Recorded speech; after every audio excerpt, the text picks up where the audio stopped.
Good day and welcome back to Elementary 72 Gaming. Once more, I am chasing after encounters. Now, at the moment, I don't have an encounter to unlock any of the missions I would chase. So, I am chasing after the biggest mission I could find. So, another 4.5 million mission. Now, maintenance just ended, so I'm right on the game right as it ended. And I'm hoping that I can actually get some ratting done today. Now I am on comms with someone else, so you might hear me jumping into comms with them in a bit as soon as they come back online. Now the whole thing is the two of us are going to be doing storyline missions. We most likely are going to take on something like for patriotism, not for patriotism, something like Bad Hair Day, and that is going to form part of the content for today and tomorrow. So we might take on two first parts of Bad Hair Day back to back, and then two second parts of Bad Hair Day back to back. But the strategy we're going to play is obviously going to be a long range, close range combat combo. That's going to be a long range Oracle with the close range Drake. Now, something that I was asked before is why don't I upgrade my weapons to a rapid or a torpedo? Now, since I do play very close range combat 90% of the time, it does make a lot of sense for me to change that way. However, the vast majority of the high-end content that I do requires me to have some range on my firing, so I'd need to keep it to at least a solid 40 Ks. If I want to stay at 40 Ks, I have to stay with medium missiles instead of medium rapids or torpedoes. So that is the reason why I'm using the long range missiles on my ship. It allows me to actually play more comfortably. It falls into my niche of where I actually do perform well, and that is something that really is very important to me. I really need to make sure that I keep playing in the right area, the right sequence. All of that makes the biggest difference when it comes to how far I go with progression. Now, in terms of looking for resources and building up ships, I am a little bit slow at the moment. As you can see, I'm only up to 280 million. I need a solid billion or 2 billion, and I haven't been doing enough missions. I haven't been cracking down hard enough. That's because I haven't had that much of time for Eve at the moment. And yes, that is just the way that it goes. Sometimes you have time, sometimes you don't, and that's how the play will unfold. Now, I do put quite a bit of time into Eve. I think I put about 4 to 5 hours a day, and that's quite a bit. It's a fair amount of time in the game. It helps me keep up with the basics. I can definitely look at where my Omega is sitting. I think I'm at 30 days right now, or just under 30, maybe in the last 20. Let me just have a quick look. 13th finished, so I should be under 30 days. Should be 29 days away from my next Omega. Oh no, I'm 36 days away. So my Omega is nice and safe at the moment. If I actually go and upgrade a little bit more onto that Omega, I'll be secure for another period of time. But I'm actually hoping to be double the Omega requirement by the end of this month. So I'm hoping to have about 1 billion at the end of the month so that I can spend 500 mil to get the Omega. Then I can hold on to the 500 mil for a ship. Now, you all did see me help somebody with the fitting on a Naga, and as I explained, the Naga is the best brawler ship that you can have, and it's purely due to the fact that it can use large modules. Now, obviously, when I say the best ship, I'm talking about reasonably priced ship. If you're talking about something like a Rattlesnake, Balgon, Vindicator, Nightmare, those are a super elite class of ship. They are in-game class vessels at the moment, and their price on the market has reached end-game levels. Okay, here we go. Time for me to kill some enemies. Now, here's exactly the whole idea behind what I am doing today. I am going to go and farm a bit, then I'm going to log off for a little bit and jump back on, and when I jump back on, I am going to go straight into a Bad Hair Day. So let's hope that I can help my friend with his Bad Hair Day. We'll complete it. I believe we're on the second part, so It'll just be the two of us finishing it up. You're going to get to see some footage of that, and then you'll see me start my own Bad Hair Day. Now, I've been trying to chase down Bad Hair Days through the encounters, and refreshing the encounters hasn't helped a lot. A lot of them aren't showing up or spawning on the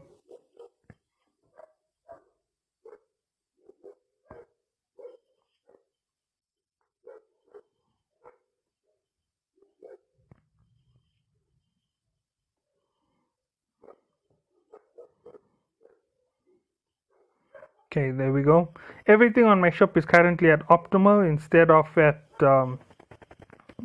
default.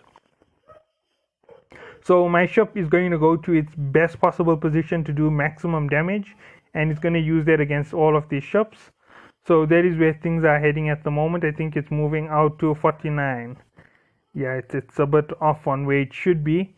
And the reason for that is quite simple. It's purely due to the settings on the target painter. So the target painter is taking preference over my weapons because of the activation timing. So as soon as the next activation starts, it should give the preference back down to 30Ks, and I'll go into the maximum, into the best range for my weapons instead of falling out so far. Okay, now without... Okay, this is unusual. What in the world is disrupting me with the guidance disruptor? A Manticore, okay.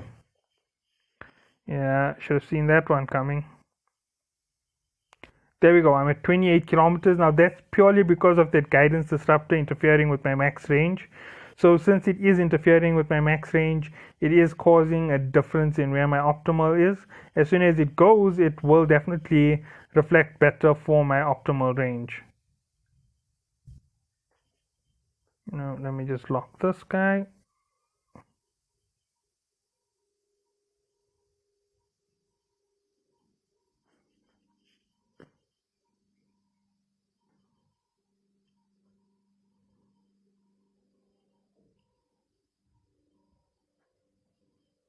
As you can see, the damage is slightly reduced. They have some speed on me.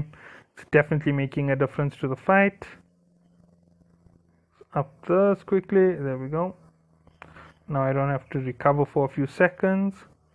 And let me drop my orbit to just around 10.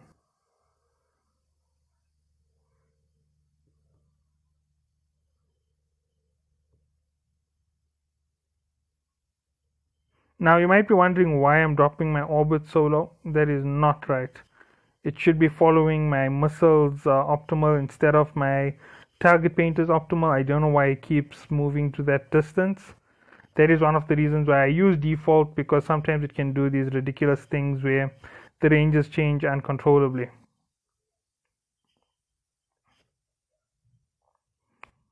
Now, one of the two reasons why I'm trying to get so close is if I can get under the rook's guns, I can take a reduced amount of damage, and that will help me in the later part of this fight to actually win this fight quite fast. So there we go. Now I've added on to hitting that Naga with the addition of my drone. So that's going to add a little bit more DPS. It's going to pull me up closer to where I want to be for my DPS at the moment. Now once I reach 9, I'll activate both my webifiers, and that is definitely going to change a lot in terms of this fight. Once I have locked the very close range fighting location, that should mean that it's a lot easier for me to take out that big shop. Now one last cycle. Right, there we go. Okay, I'm at 16. I am closing in quite fast. Actually, let me just do this. Now I don't mind doing that there. It locks me in very close. It puts me under the rook's guns, but it does put the Naga within the range for me to still lay a full-on assault against it. Now the rook is going to definitely suffer a lot when it comes to fighting me later on. Here we go. I should be taking a minimum amount of damage from it. There we go. 1% is nothing in the grand scheme of things. Plus the fact that I have the ability to hit it a lot harder at the moment.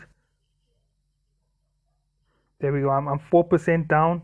That is a very small hit. It's 30 seconds into the time where wait between my shield reactivations. Oh, I lost another 2%, still fine, not really all that bad. It's an easy recovery, that's 2 activations.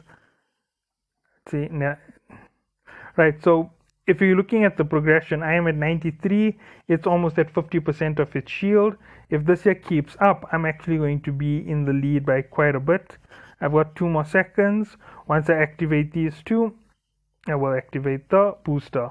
Now the booster is running with the extender on. That's purely to extend my shield back to its original position. I'm using it to cover my loss of energy as well. So those are the types of things that I do regularly for these fights. Now every fight is slightly different. Every time you do a fight, depending on how much of concentration you're giving the game, depending on how much of a tough time or good time you've had, it makes such a big difference to how you're going to play in the actual combat itself.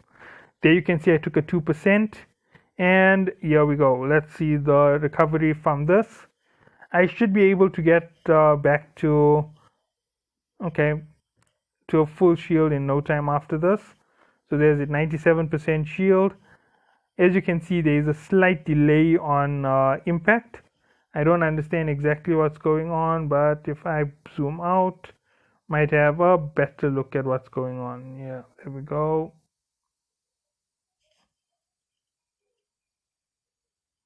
We are really close to each other, so he isn't under my guns. My guns will still fire quite heavily against him, plus the fact that he is locked down and we have I have excess power against him, so that should definitely make quite the difference for my side.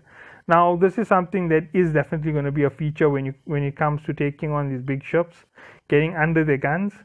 And that's because once you're under their guns, they need to slow you down tremendously to actually stand a chance. Now, considering my size of ship, 1 Web of Fire would do it for them. If he did run a Web of Fire, I'd be in big trouble. So that's how I'm going for this quick and easy kill.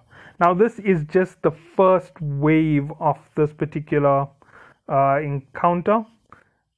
I still have another 2 more waves to go through. As you can see, it's taken me a few minutes. This is a bit slower than normal. I don't understand. It should be gone already. This is just taking forever. There's a 190 as a hit from my drone. That was a fantastic one. And then 4 hits all of a sudden from my missiles.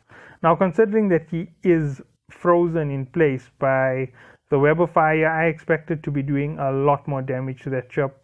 I expected it to be taking constant max hits instead of 1 or 2 big hits and most of them being small hits. There's it. I took another 332. Come on. 2 more hits should do it. Alright, I'm going to start healing up here now before the swap over. I have 95%. 3, 2, 1, let's go.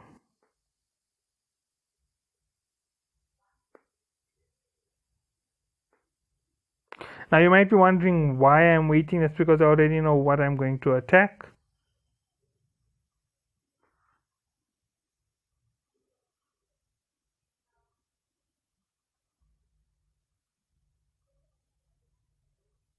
And that should lock it.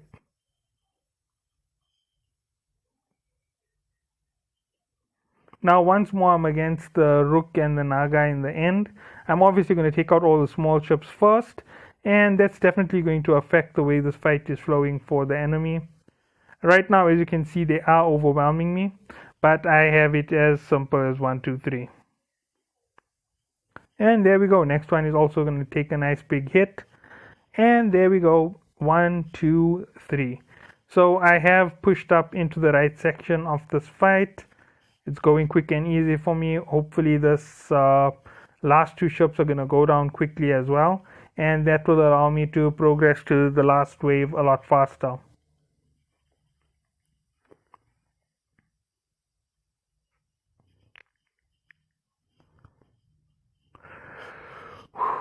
I actually have made a lot of videos. It's just that some of them I just have to cancel because I get negative in the middle of them, and as you know, this is the sponsored series videos. So right now, while we are in the middle, I'd like to thank the sponsor once again for the sponsorship of all 10 videos. This is video number 3 of 10. So there are 7 more videos to come out in the series. And if you are enjoying it, remember, this content belongs to the sponsor. Sponsor's request was exactly as I am covering it right now. So this isn't one of my creations for the channel.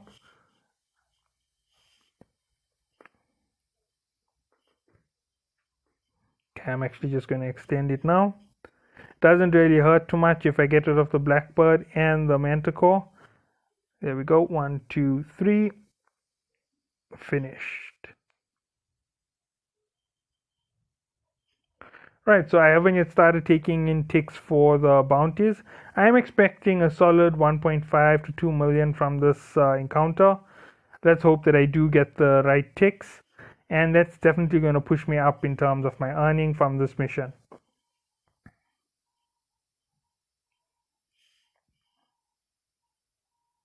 To 80 million in my wallet. So yeah, that's a fair balance to have in my wallet.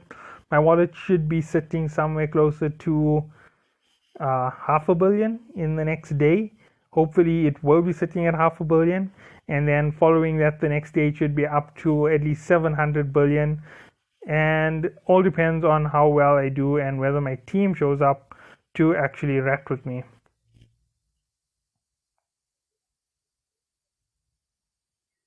Okay, so let me just do this.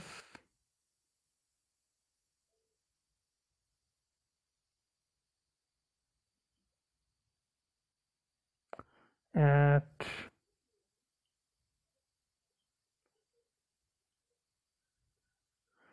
okay.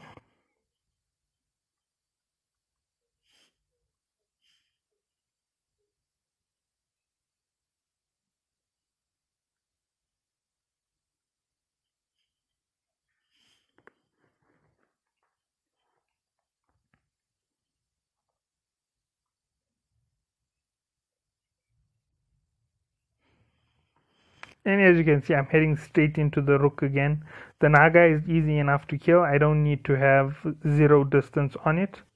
But as for the Rook, if I can get that minimum distance, it means that it's doing minimum damage to me. It's going to help me a lot with the next part of combat. So let's see if I can push in fast enough. Now, by the judge of the 2 ships right now that I'm facing, I'm suspecting that I'm going to destroy the Naga in a matter of seconds, and I'm going to have to face off the Rook while I'm still burning into its actual range. So let me just launch that as well.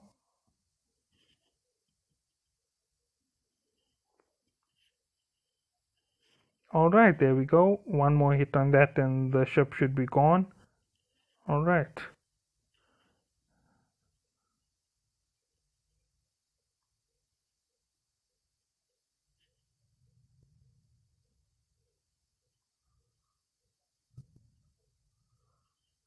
Now you might be wondering why I'm making it so small. Well, that's quite simple. Right now I'm trying to close in, and even if I close in at 2 kilometers, the moment I activate both of my Weber fires, that entire distance calculation will change. So I'm pushing in faster and faster till I get to the center. There we go, 1, 2. And let's burn in as fast as possible.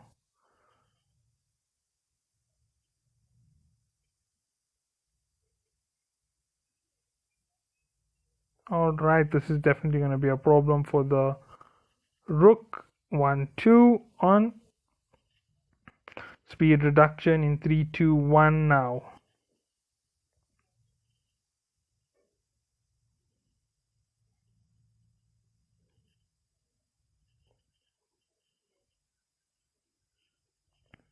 And as I know, it's going to do a minimum amount of damage to me at this range.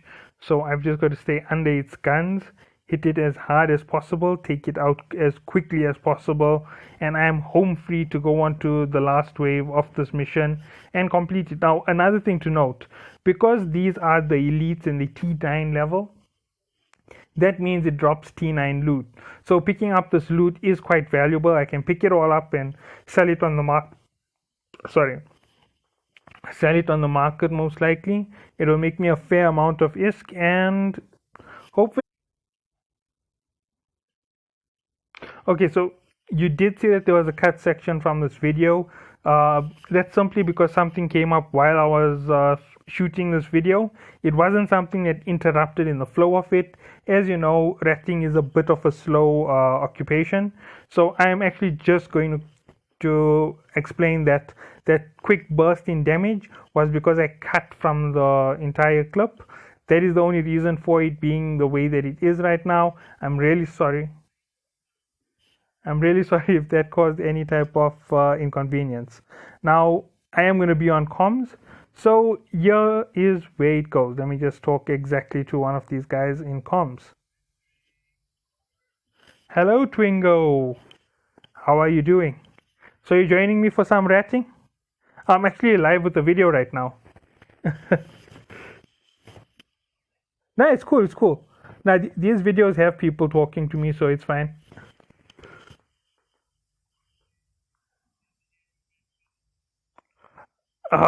You know, if I call Twingo the Joker of Faith the Ball is here to help me, that might just be one of the most fun things to do. Unfortunately, against T9 encounters, I suspect your Navy, what is it, Navy issue courser will last like 2 seconds.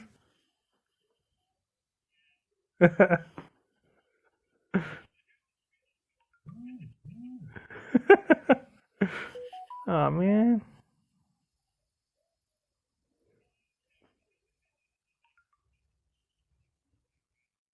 Yeah.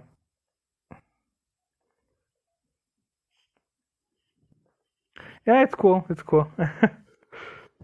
I hope I do get to play with you again sometime soon.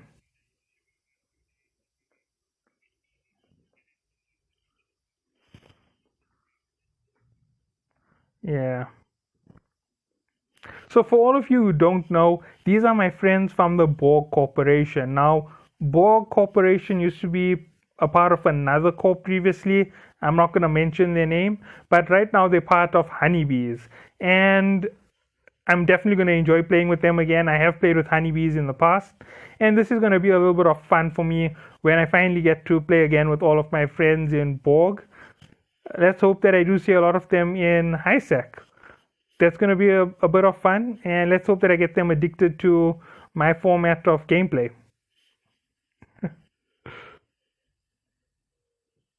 So what you say to that, Twingo? You think I can get you addicted?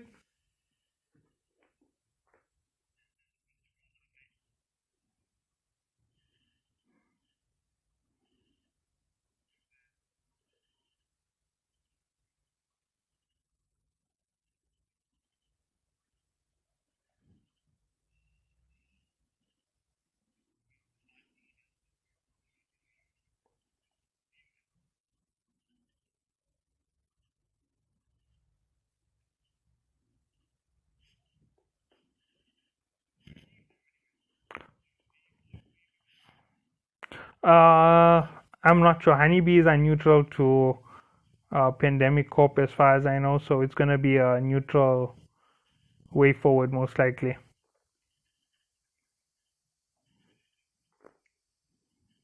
Okay, so this is going to be the end of the video. As you can see, things are quite standard, and I hope to catch you on the next one.